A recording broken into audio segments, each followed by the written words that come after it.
For 9 straight minutes, it's just pure, controlled violence. A thundering explosion pushing you through the atmosphere. And then, complete silence. The main engine's cut off, that colossal external tank falls away, and the astronauts inside the Space Shuttle orbiter go from a bone-rattling ascent to a totally serene, silent cruise. Suddenly, they're weightless, just floating, with this brilliant blue Earth filling their windows. So let's get into it, because the journey to orbit might be over, but the real mission, that's only just beginning. And that's really the heart of it, isn't it? Getting to orbit wasn't the goal. That was just the morning commute.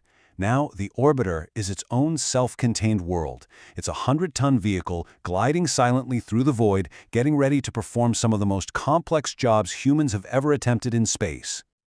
I mean, you gotta remember, this machine was so much more than just a ride. It was a sanctuary, it was a workshop, and it was a home. It had to keep a breathable atmosphere for weeks on end, maneuver with absolute pinpoint precision, and carry these enormous payloads like the Hubble Space Telescope, along with every tool you'd need to go out there, grab it, and fix it if something went wrong. Okay, so there's no time to waste. The crew's work starts immediately. The very first order of business, right after that huge orange external tank is jettisoned, is to actually turn this massive vehicle around and get a good look at it. They had to take pictures of the tank as it fell back to Earth to check for any damage, missing foam, anything that could hint at a problem for their own return journey home. So how do you even steer a 100-ton glider in a total vacuum, right? There are no wings, no rudders to use. The answer is something called the Reaction Control System, or RCS. All over the orbiter, you've got these little rocket nozzles, 44 of them in total, and they fire in these short, precise little bursts to nudge the vehicle, to roll it, pitch it, and yaw it into the exact position the commander needs. Now, what's really wild is the fuel these little thrusters used. It wasn't the super-chilled cryogenic fuel from the main engines. No, it was something called hypergolic fuel. And this is a crazy concept. You have a fuel on one side and an oxidizer on the other, and the absolute moment they touch each other, they instantly and violently ignite. No spark plug, no complex ignition system needed, just pure, reliable chemistry. So you're probably wondering, why use something so aggressive? Well, it all comes down to a crucial trade-off. On one hand, hypergolic fuels are terrifyingly toxic. The fumes alone could be lethal, which is why ground crews had to wear those full-on hazmat suits. But, and this is a big but, their reliability was second to none. Cryogenic fuels, they have to be kept incredibly cold and would literally just boil off and vent into space over time, making them useless for a mission that could last 2, maybe even 3 weeks. Hypergolics? They could be stored perfectly, ready to fire instantly whenever they were needed. For flying around in orbit, reliability was everything. And all of this incredible precision, man, it was really put to the ultimate test on mission STS-49. The goal sounded simple enough. Meet up with a stranded communications satellite, grab it, attach a new rocket motor to it, and then send it on its way. It was supposed to be a straightforward little dance in the dark, but it turned into a full-blown crisis, fast. The plan was this. An astronaut on the end of the robotic arm would attach a special capture bar to the satellite. But on day 1, every single time they tried to touch it, the 9,000-pound satellite just bounced away, spinning wildly out of control. They'd wait for it to stabilize, try again, and whoop, there it goes again. For 2 solid days, they failed. The mission was completely dead in the water. Can you even imagine how that felt? You're floating 200 miles above the Earth, the entire world is watching, and your multi-million-dollar mission is just failing over and over and over again. Astronaut Bruce Melnick, the guy operating the robotic arm, he said it perfectly. We felt like the mission was lost. It got so bad Mission Control just told them to take a day off and get some sleep. But here's the thing about astronauts. They don't really give up. So instead of sleeping, they started brainstorming. And right there, in the middle of the night, floating on the flight deck, they came up with this plan that was just audacious, unprecedented. They said, forget the capture bar. What if? What if we send 3 astronauts out there to grab this thing with their own gloved hands? It was a plan born out of pure desperation, and nothing like it had ever been tried before. There was just one teensy-tiny, very big problem. This number, 160 centimeters. That's about 5 feet 3 inches. That was the internal diameter of the airlock. I mean, think about that. It was already a tight squeeze for 2 astronauts in those bulky spacesuits. 3? Forget it. It was considered physically impossible. The engineering challenge here was just massive. The airlock only had life support connections, or umbilicals, for 2 people to use while the chamber depressurized. So what do you do with the third guy? How do you physically cram 3 human beings into a can built for 2 and, keep them all alive? This solution was just pure on-the-fly genius. 2 of the astronauts got in and hooked up to life support like normal.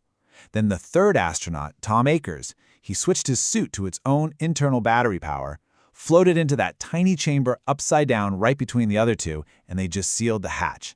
It's a perfect example of the kind of incredible problem-solving that really defined the entire shuttle program. Now, once they were outside, they still needed the Canadarm. And let's just pause for a second to appreciate this amazing piece of engineering. On Earth, this 15-meter-long arm weighed 430 kilograms, and it couldn't even support its own weight. But in the zero-G of space, this incredibly delicate, lightweight arm could move a payload of 30,000 kilograms. That's like the weight of a fully loaded city bus.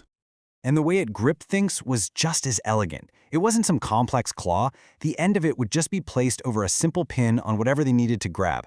A ring would rotate, tightening 3 wires that would snare the pin, automatically pull it to the dead center, and then pull it in until it locked securely. It was simple, effective, and just unbelievably reliable. So with this impossible 3-person spacewalk actually happening, the plan worked. It actually worked. 2 astronauts physically grabbed the satellite, using their own bodies to stabilize it, while the third one attached the capture bar. They literally wrestled a 9,000-pound satellite into submission by hand. It was just a stunning, stunning triumph of human ingenuity and teamwork. So that whole high-stakes rescue, it's a perfect example of the shuttle as this incredible workshop in space. But you gotta remember, it was also a home. For missions that could last more than 2 weeks, a whole suite of life support systems had to work absolutely flawlessly to keep the crew alive in literally the most hostile environment imaginable.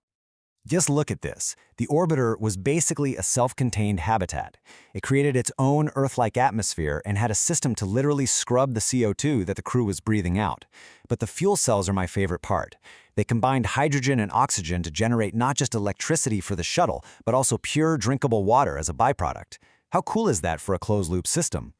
And you see this engineering for life in zero-G everywhere. The windows had multiple layers to withstand tiny meteoroid impacts in the blistering heat of re-entry. Astronauts didn't have beds? Nope. They had sleeping bags they could just Velcro to any surface they wanted. The wall, the ceiling, whatever. The whole mid-deck area was their living quarters with a little galley, science experiments, and a place to just hang out. So after the incredible high of that satellite rescue, the crew of STS-49 was finally ready to come home. You'd think they were home free, but nope. As they started preparing for re-entry, one last and potentially fatal problem popped up. A problem that, if they couldn't solve it, meant they would not survive the trip back to Earth. The huge payload bay doors, they wouldn't latch shut.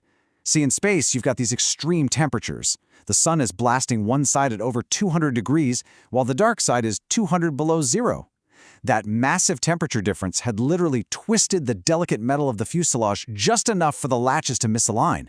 An unsealed door during re-entry? That would be catastrophic. So how do you fix warped metal in the vacuum of space? Well, the solution sounds absolutely ridiculous, but believe it or not, it was pure engineering genius. You turn the entire space shuttle into a rotisserie chicken. They put the orbiter into something they called barbecue mode. Using those little RCS thrusters, they started a slow, constant roll along its long axis. This evenly spread out the sun's intense heat and the deep cold of space across the whole structure. It allowed all those thermal stresses to just equalize, and the warped metal gently returned to its original shape. After a few orbits in this barbecue mode, they tried the doors again, and they latched perfectly. So they did it. They fixed the impossible satellite. They solved the unlatching doors. They survived everything that orbit could throw at them. But now comes the final, most violent part of the entire mission. The plunge back to Earth, a fiery re-entry where the surface of the orbiter is going to reach temperatures of 1,650 degrees Celsius. How in the world do you engineer a vehicle to survive that? Well, we'll cover that in the next explainer.